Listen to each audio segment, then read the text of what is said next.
Hello, my friends. For this week's true paranormal story, I want to introduce you to Christy, and she's going to be telling her paranormal story, and I'll let her go with it and tell you where we're at and what happened. Very interesting story. So go ahead, Christy, whenever you're ready. All right.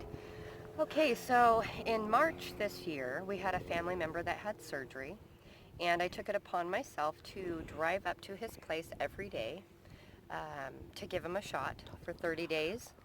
And on my way up the hill, in this certain spot, my wrist would start hurting, and I seen this lady, I guess like a movie in my head, that was saying, "Come find me." And so I'd see her face. She had a slender build, blonde hair, a little bit below the shoulders, really layered, a few different colors. And then I'd see this arm and this massive wristwatch. And I'm like, what in the heck was that? So this had gone on for a few weeks, and with every time it would happen, I'm sitting there going, man, I'm losing my mind, you know? And it gotten to the point where she was like, "I'm Nancy, come find me." And it's pulling me to this side of the road. And then,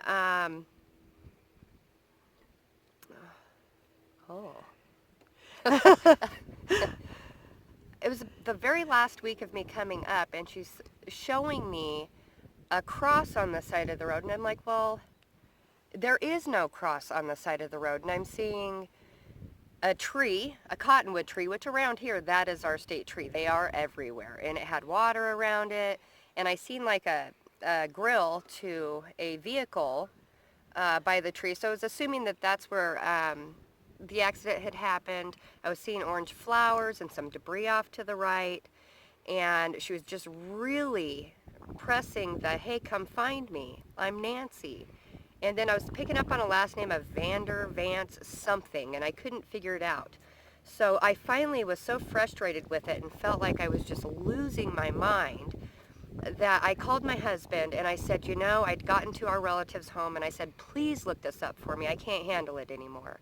And sure enough, in 2017, a lady by the name of Nancy Vandenput had went off the road down in a ravine off of 6 Mile Canyon, which is a very remote road. Well, it's highly traveled now, but the sides of the road is very remote, not populated at all. And wasn't found for about a month and a half, I believe it was. So the lady was real, the whole incident was real. And I told Matt, I said, well, I'm going to drive you up to where I'm feeling this. I've got to go look. What does she need? So I drove him up, and the first time I pulled over, I was like, no, this isn't it. And the second time I pulled over, I was like, yep, this is the spot. So he gets out of the car and goes down the hill, and I'm going to show you guys. I've got goosebumps. Like, it was just crazy. Show you guys what we seen when we pulled over. We walked down the side of the hill, and sure enough, way off the beaten path, there's the cross. Everything I'd been seeing mentally, like a movie in my head, was actually here.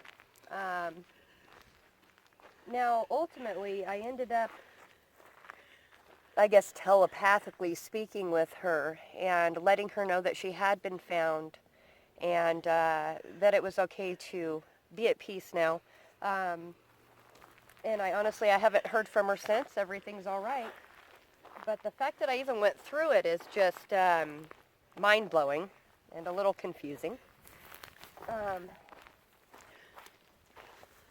There's a picture over there. They just recently put this cross up. When I was seeing the vision, it was a yellow cross.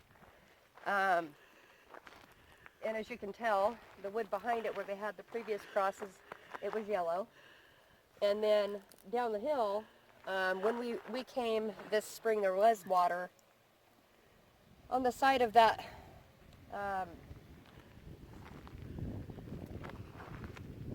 cottonwood tree there. And the orange flowers I was seeing are the flowers that her family or loved ones have put there for her. That is the grill to her vehicle that I was seeing. And then if you look over here to the right, there's actually debris from the accident, which is what I was seeing. But I seen it as just like black debris off to the side. I couldn't really tell what it was, but it was pretty phenomenal, a little spooky, but a great experience overall. Yeah, that's probably pretty unnerving for you. I thought I was losing my mind. And so this is, where did she come off the road at?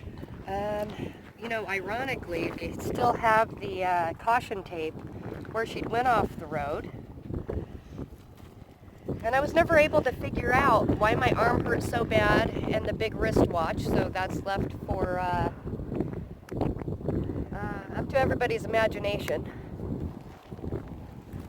I had Matt look that up for me, and he actually texted me the newspaper clipping of what happened and who she was, and man, my mind was just blown. I was right on the money. Yeah, I will include the article actually at the end of this video so you all can read it.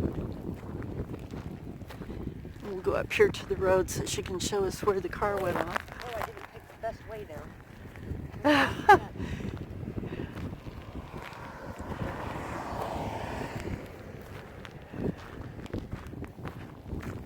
So, it looks as if, oh, right here, there's still caution tape in the bushes, so she was coming up this way and somehow ended up coming up through here. Okay, here's caution tape still in the bush right there, if you can see it okay. So she came off the road right about here and went right up here this way where Christy is standing. Yeah, and you can kind of follow the bushes that have been squished. Some of them still have the caution tape, but right here up and over, just quite a distance. Okay, here's some more caution tape. So I guess the projected path would have been this way. So, you know, why nobody's seen her is it's so hidden from the road. Well, yeah, she went right over a little cliff-like area and you can't see anything. Terrifying. And didn't you say someone saw headlights on is how they found her? Yeah, there was a gentleman that traveled up and down for work, and he kept thinking he was seeing some lights. Well, one night they were really prominent, and so he'd called, from what we hear, he'd called the police department, and they came, and that's when they found her. Wow. But the whole thing was just... And then she went this way? Yeah, I had to come down here, this whole stretch.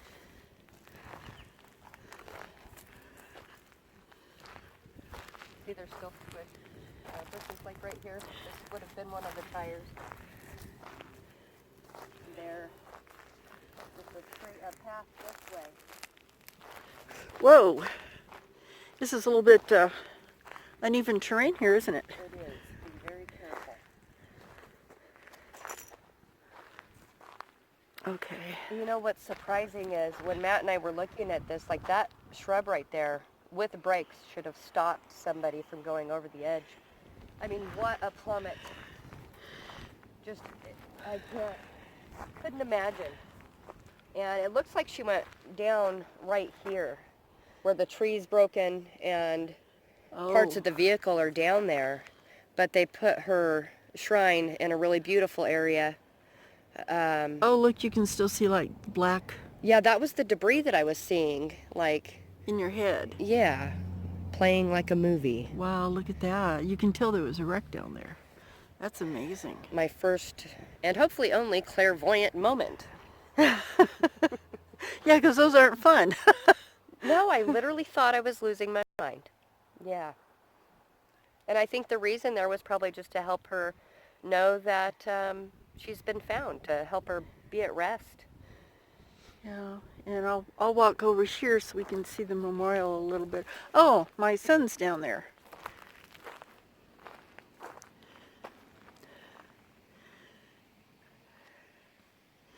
There's my son Matthew down there, metal detecting.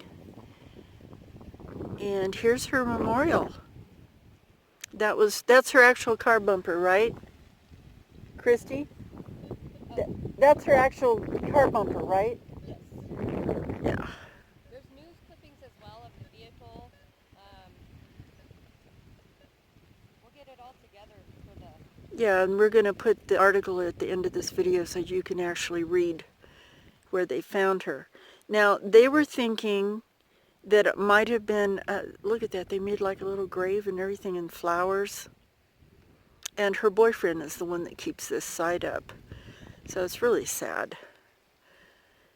But Matthew did the research on it because Christy kept telling him about this and it was bothering her so bad that he did research on what she was saying, and it was actually true. What Christy, everything she said was spot on, and he's the one that found out her name and everything. And let's get another picture over here of the cross. And was I correct in that her boyfriend keeps this up, correct? Yeah, and some more of her loved ones as well. But yeah, and this is the cross just down over the... You almost can't see it from the road unless you really... Oh, you can't see it at all? Yeah. From where we were. That's why when we came over the side, when we pulled up here and came over the side, I literally got goosebumps and it took my breath away. And Matt was in the same. He just stood here and waited for my reaction because he's like, you had to have stopped before. I'm like, no, I didn't stop. I thought I was crazy. So once we found out that it was a legitimate accident and her name was Nancy, I just had to stop. I had to figure out what it was that she needed, and I really just think she needed to be told she'd been found. Because that's all she kept saying was, come find me. My name's Nancy, come find me. Yeah. And her hand would reach out. I'd see her face, she'd say that, and then I'd see her arm, and come find me. So here she is. Yeah, and did you say this discontinued after you came here? After I spoke with her, she was speaking to me telepathically, so therefore, telepathically, I was letting her know you've been found and you're at rest. You can be at peace now. And I did that for a couple of days, and then it just hasn't happened since. And it's just, now it's gone. And now it's gone. Wow. That's quite a story. And there's actually, down by the tree, on the tree, just under the little bunch of yellow flowers with the orange in the middle, is a picture of her and her boyfriend. Oh. Super sad. Just really sad. Yeah, it is sad. Yeah, she was a nice looking lady too. She's young. Yeah. And I kept telling Matt, I was like, man, she's a petite lady. She's got the blonde hair. She's in her early 50s. I was pretty right on the money with everything, and it was kind of shocking that I was right. Yeah, it would be. That would be. I'm glad that I'm glad it stopped for you though, because that could be really... It bothered me. I mean, for a month running, it started out small and it just became very overwhelming. And to where I had to look into it. Yeah. I'm like, I'm either losing my mind or there's somebody down there that needs to be found. Yeah. So fortunately, I didn't have to find anybody. It had happened already and she'd been found. And, because how do you explain that? Exactly.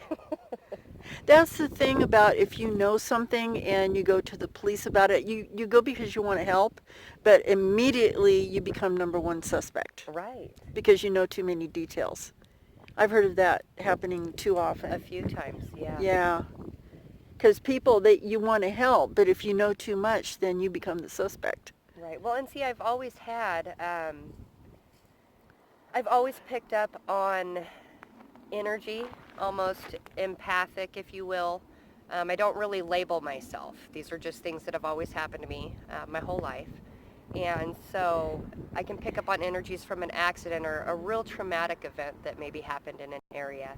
And this was just the strongest event that I've ever had. And so I'm fortunate for having it, but I'm okay with not having them ever again. Well, that's totally understandable. I thought I needed a shrink or something. I totally understand, believe me. I hear a bunch of beeping down there, so Thank you for telling your story. Absolutely. Everybody have a good Halloween. Well, thank you very much, and we'll talk to you all later. And thanks for tuning in, and I hope you enjoyed this episode. And we'll talk to you next week. Bye. Bye-bye.